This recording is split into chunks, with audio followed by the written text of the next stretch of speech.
আসসালামু আলাইকুম। আজ আমরা জানব কোন কোন সূরায় সিজদা করতে হয়।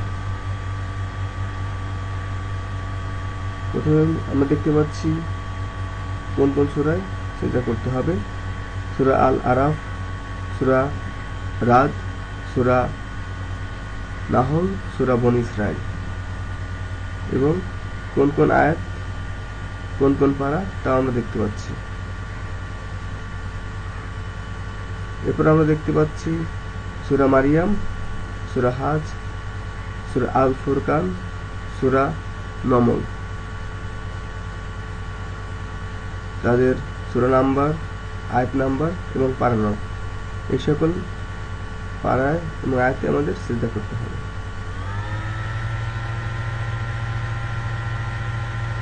তারপর আমরা দেখতে পাচ্ছি সূরা সিজদা, সূরা সদ, সূরা হামিম সিজদা, সূরা আন নাজম, সূরা ইনশিকাক, সূরা আলাক,